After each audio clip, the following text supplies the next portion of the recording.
చక్కని చీరకట్టులో అందమైన జడవేసుకుని బుద్ధిగా కాలేజ్కి వెళ్లి చదువుకుంటున్న శారద కూతురు శిరీష ఒకరోజున అరుగుమీద కూర్చున్న తండ్రి ప్రసాద్ దగ్గరికొచ్చింది. నాన్న, నేను చెప్పిన మోడర్న్ డ్రెస్ గురించి అమ్మకు చెప్పావా? అంత ధైర్యం నాకు లేదు తల్లి. నువ్వే వెళ్ళి మీ అమ్మకు అర్థమయ్యేలా చెప్పు. ఇక 2 రోజులే ఉంది నాన్న. మా ఫ్రెండ్స్ అందరూ మోడర్న్ డ్రెస్సులు తీసుకున్నారు, నేను మాత్రం ఇంకా తీసుకోలేదు. అయితే వెళ్ళి మీ అమ్మని అడుగు తల్లి. నువ్వు కూతురివి గదా, ఏమీ అందు, ధైర్యంగా అడుగు. కిచెన్లో వంట చేస్తున్న శారద దగ్గరికొచ్చింది శిరీష. ఇట్ట చూడు తల్లి, మగరాయిల్లో ఉండే బట్టలు వేసుకుంటానని మీ నాన్నతో చెప్పడం నేను విన్నాను. నాకు ఇష్టం లేదు. అది మన పద్ధతి కాదు. కట్టు బొట్టు నిండుగా ఉండడమే మన పద్ధతి, అదే మన గౌరవం. కాలేజీలో అందరూ వేసుకుంటున్నారమ్మా. అందరితో మనకి పని లేదు తల్లి. నువ్వు చీరలో అందంగా ఉంటావు, ఇట్టాగే ఉండు. కాలేజీకి వెళ్ళి తల్లి.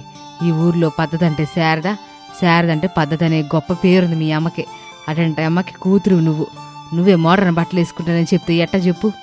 శిరీష ఇంట్లో నుంచి మౌనంగా బయటకొచ్చింది. తండ్రి ప్రసాద్తో, నాన్న, ఈ ఇంటికి ఏ పద్ధతి లేని అమ్మాయి కోడలుగా రావాలి, ఇదే నా శాపం. తదాస్తు దేవతలు వింటే బాగుంటుందిలే తల్లి. శిరీష కాలేజ్కి వెళ్ళిపోతుంది. ఓ వారం రోజుల తర్వాత మెడలో పూలదండ వేసుకున్న రమేష్ వేగంగా సైకిల్ దొక్కుతూ పొలం పనులు చేసుకుంటున్న శారదా ప్రసాదుల దగ్గరికి వచ్చాడు. సైకిల్ బెల్ మోగించాడు. శారదా ప్రసాదులు గట్టువైపు చూశారు.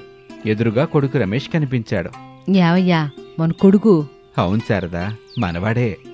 ఇద్దరూ సంతోషంగా కొడుకు దగ్గరికొచ్చారు. కొడుకు మెడలోని పూలదండని చూసి ఆశ్చర్యపోయారు. బాబు రమేషు, నీ మెడలో ఆ పూలదండ ఎందుకు వేసుకున్నావు? అమ్మా, నాన్న, ముందుగా పదండి. అన్ని వివరాలు వివరంగా ఇంటి దగ్గర చెప్తాను.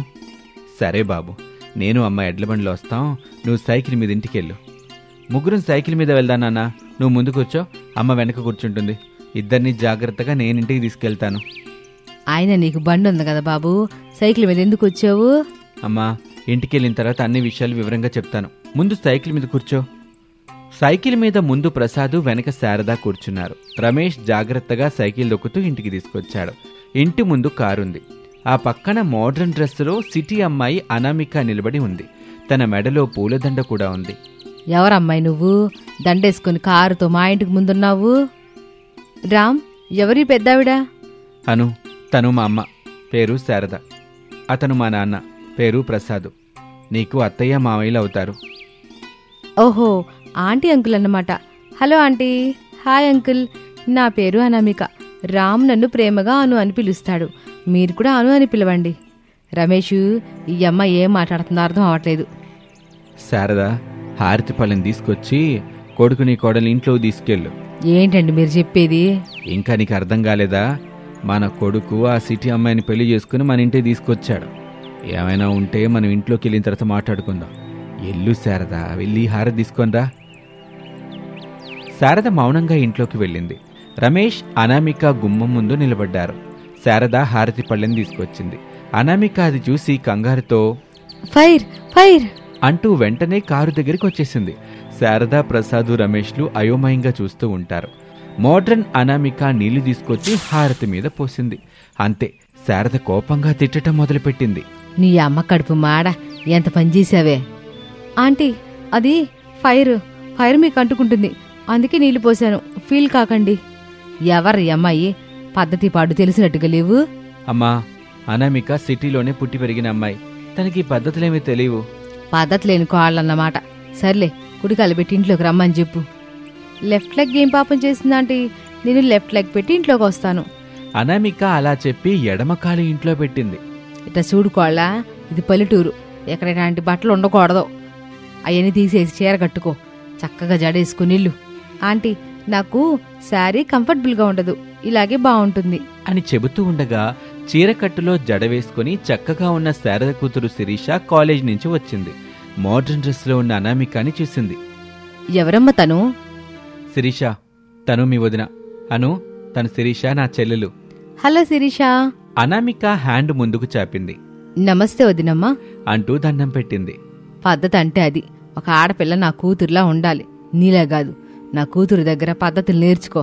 అమ్మా శిరీష, మీ వదిని తీసుకెళ్లి పద్ధతుల గురించి చెప్పు.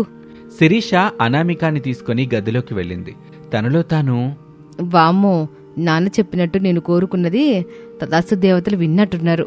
నాకు వదినిగా ఇక్కడి పద్ధతులు ఏమాత్రం తెలియని అమ్మాయిని పంపించారు. ఇప్పుడు అమ్మ ఎలా వేగుతుందో ఏమో అని అనుకుంటుంది. అలా ఆ రోజు గడిచింది. ఓ 2 రోజుల తర్వాత శారద కొడుకు కోడలతో సత్యనారాయణ వ్రతం చేపిస్తూ ఉంటుంది. అందరూ రావాలని ఊరి వాళ్ళని పిలిచింది. అందరూ వచ్చి ఇంట్లో కూర్చున్నారు. పంతులు గారు సత్యనారాయణ స్వామి ఫోటోతో సహా అన్నీ సిద్ధం చేసుకున్నారు.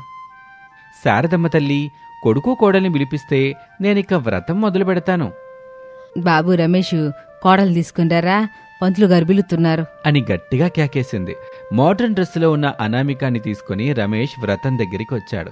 ఊరి వాళ్లతో పాటు పంతులు గారు కూడా కరెంటు షాక్ కొట్టినట్టుగా అయిపోయారు. శిరీష ముసిముసిగా నవ్వుకుంటుంది. శారద మాత్రం కోపంగా, రమేషు, నేనిచ్చిన చీర కోడలకి ఇవ్వలేదా? ఇచ్చానమ్మా, కానీ రామ్, ఆంటీకి చెప్పు, నేను ఇలాగే కూర్చుని పూజారి గారు చెప్పినట్టు చేస్తాను అని అనామిక అనగానే ఊరివాళ్లు లేచారు.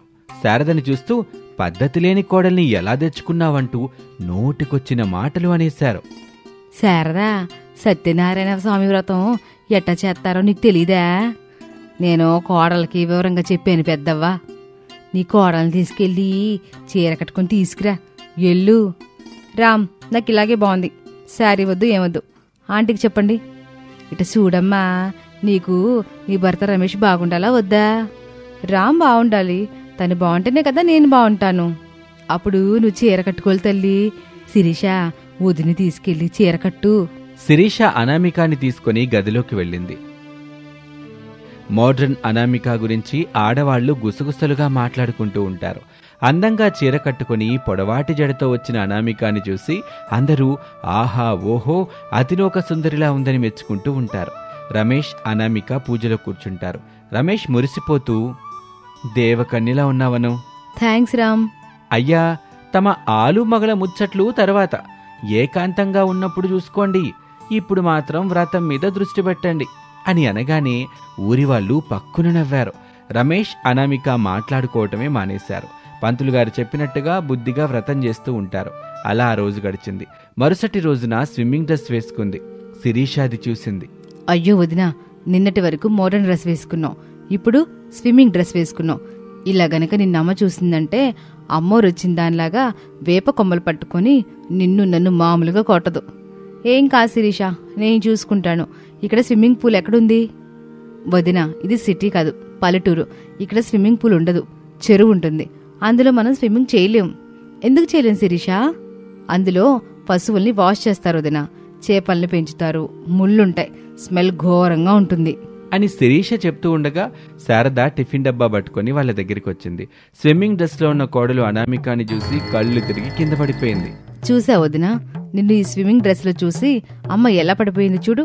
ఇక నువ్వు చెరువులో ఈత కొట్టడానికి వెళ్తున్నావని గనక తెలిస్తే వామ్మో, వద్దు దిన వద్దు, అమ్మ సంగతి నీకు పూర్తిగా తెలీదు. సరే సరే శిరీష, నేను ఈ డ్రెస్ మార్చుకుంటానులే, నువ్వెళ్ళి నీళ్లు చల్లి ఆంటీని లేపు అని చెప్పగానే శిరీష కిచెన్లోకి వచ్చి నీళ్లు తీసుకుని గదిలోకి వెళ్ళింది. అనామిక మోడ్రన్ డ్రెస్ మార్చుకుంది. శారద ముఖం మీద శిరీష నీళ్లు చల్లుతుంది. శారద నిద్రలేచింది. అనామికాని చూసి, అనామిక, ఇక్కడికి వచ్చిన కొన్ని రోజుల్లో నువ్వు చాలా మంచిదానివని నేను అర్థం చేసుకున్నా. కాకపోతే నువ్వు సిటీలో పుట్టి పెరిగావు కదా, ఇక్కడ పద్ధతులు తెలీదు. కొన్ని రోజులు ఉంటావుగా, అన్నీ నేను నేర్పిస్తాలే. సరే ఆంటీ అని అనామిక చెప్పటంతో శారద ఎంతగానో సంతోషపడుతుంది. ఇక అప్పటి నుంచి మోడ్రన్ అనామికకి శారద అన్ని పద్ధతులు నేర్పిస్తూ, తల్లిలా అప్పుడప్పుడు అన్నం తినిపిస్తూ ఎంతో ప్రేమగా చూసుకోవటం మొదలుపెట్టారు. ఇది ఇవాల్టి కథ. మరొక ఆసక్తికర కథలో మళ్ళీ కలుద్దాం. అంతవరకు సెలవు. నమస్తే.